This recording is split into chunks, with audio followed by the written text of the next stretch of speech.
pessoal, tudo bem? Então, estou aqui de volta, professora Windes Brazão Ferreira, PhD. E eu vou começar a compartilhar com vocês, e o tópico vai se chamar livros que eu acho que são livros de alta qualidade, que ajudam imensamente no processo de construção do seu caminho na pós-graduação, ok? Do seu caminho acadêmico na sua produção. Então, hoje eu vou começar com esse livro, A Arte da Pesquisa. Eu vou colocar uma foto já. A primeira edição foi publicada em 2000, então imagine que é um livro que já tem 20 anos. Aí eu comprei a segunda edição, eu comprei em 2005, mas ele é um livro que tem uma qualidade muito boa para quem está na pós-graduação ou para quem vai entrar na pós-graduação. Você ganha uma compreensão a respeito do que seja a sua tarefa no âmbito da pós-graduação. O que o livro contém? Então, primeiro, ele fala sobre pesquisa, pesquisadores e leitores. E aqui dá uma ideia geral para você. Por que pesquisar? O que significa um relatório de pesquisa? Como é que você organiza um documento, um relatório de pesquisa formal? Veja só, a dissertação e a tese, na verdade, são um relatório de pesquisa. O tópico desse livro é muito legal, porque isso não é discutido nos programas de pós-graduação, que é a chamada problematização, mas não desse jeito o livro aborda. E eu prefiro também, vocês já me viram, várias vezes eu uso essa expressão, pergunta de pesquisa. Então, o problema de pesquisa, ele deve gerar uma pergunta de pesquisa. Então, qual é a pergunta de pesquisa que você está investigando? Qual é o seu problema? O seu problema se traduz numa pergunta de pesquisa. Então, aqui, ele fala do projeto, né?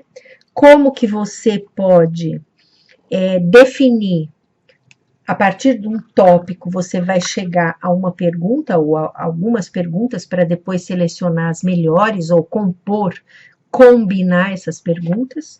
Eu trabalhei em um vídeo isso, o link está aqui embaixo na descrição. Você vai descobrir os tópicos a partir da leitura, então como que você compreende e articula a pergunta com o problema. Como é que você sai de uma pergunta para ir buscar as informações, os conhecimentos necessários para discutir aquela pergunta?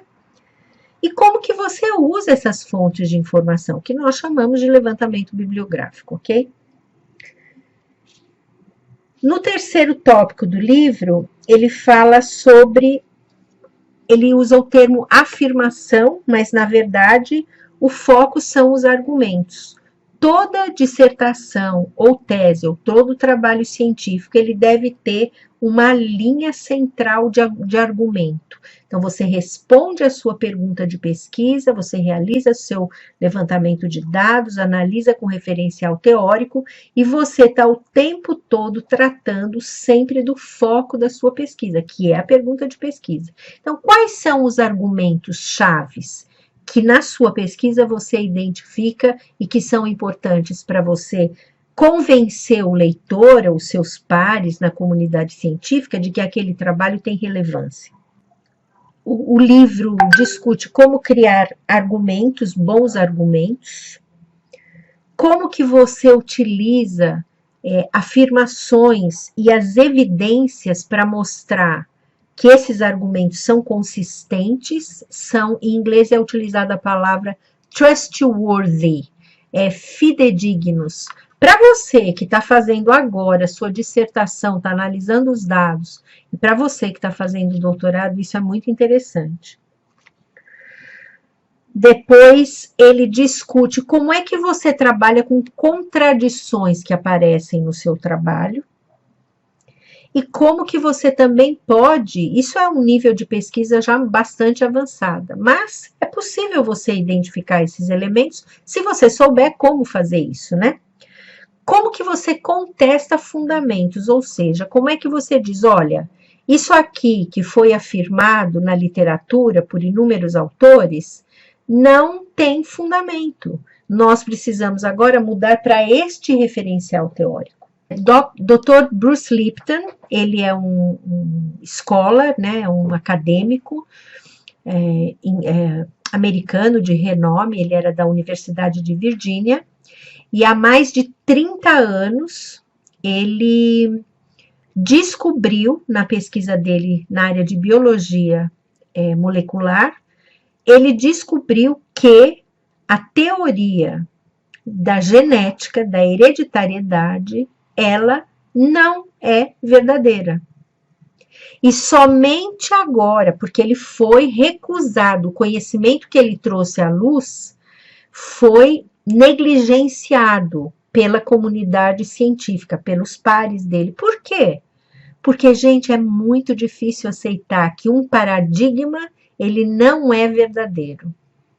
Então, o que acontece? Ele saiu da universidade, escreveu um livro, A Biologia da Crença, e aí, a partir disso, ele começou a oferecer cursos e a falar dessa teoria dele, que acabou se transformando num termo hoje já acessível, que é a teoria epigenética.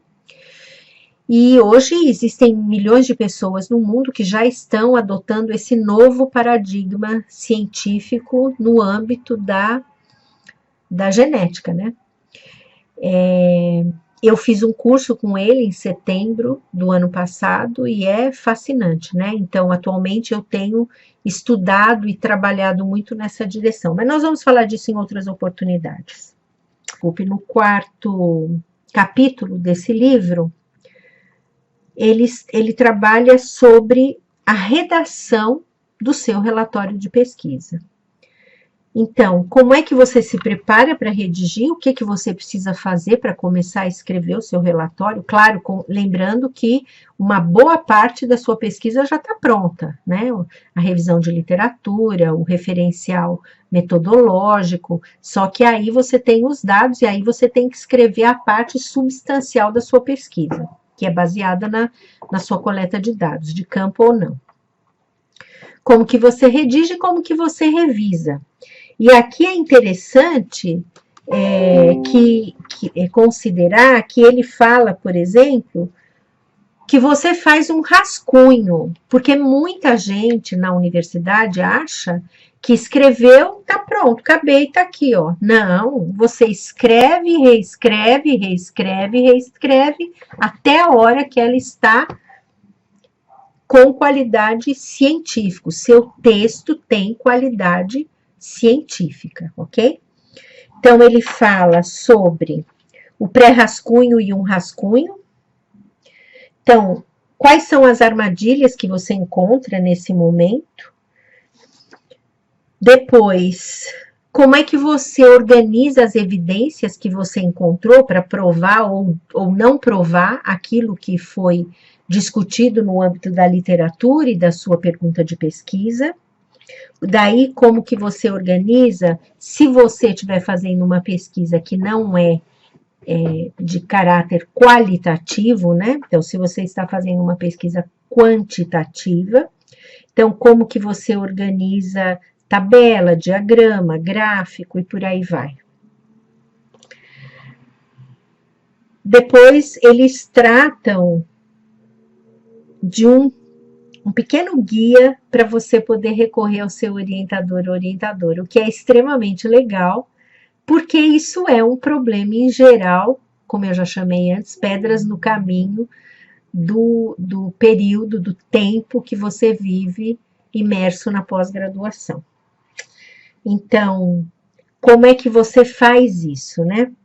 Como é que você vai revisar a organização e a organização, como que você vai pensar como um leitor, ou seja, você deixa de ser quem produziu e passa a ser um leitor do que você produziu, você vai ter olhos mais críticos para fazer isso, revisar os argumentos que você adotou e quais são os últimos passos. Finalmente, eles abordam o que eu acho muito importante no âmbito da produção científica, que é esse tom formal, claro, científico, mas de história. Né? Quando você apresenta um trabalho científico, você está contando uma história. Né? Então, como é que você conta essa história para que tudo se articule, esteja bem coeso, haja coerência e produza um resultado na pessoa que está lendo de realmente isso aqui é incrível, ele ou ela me convenceu.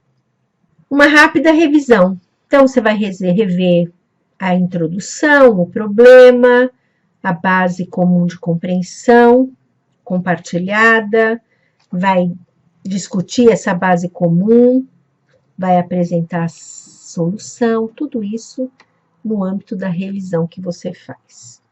E no final do livro, no capítulo 5, ele discute um pouco sobre pesquisa e ética, eu também já fiz um vídeo sobre ética, e fala um pouco sobre o ensaio bibliográfico, né? Quando você transforma a sua tese, a sua dissertação, num artigo ou num ensaio. Um artigo científico, você apresenta todo o processo de uma forma sucinta, e no ensaio você faz reflexões e divagações e questionamentos sobre aquilo que você estudou e desenvolveu enquanto teoria, ok? Esse livro, gente, então é show. Se você puder adquirir, ou se você puder encontrar num sebo, ou se você puder conseguir numa biblioteca, use e leia e faça anotações, porque ele vai te ajudar muito em qualquer fase que você esteja da sua caminhada acadêmica na pós-graduação, ok? Namastê e até a próxima.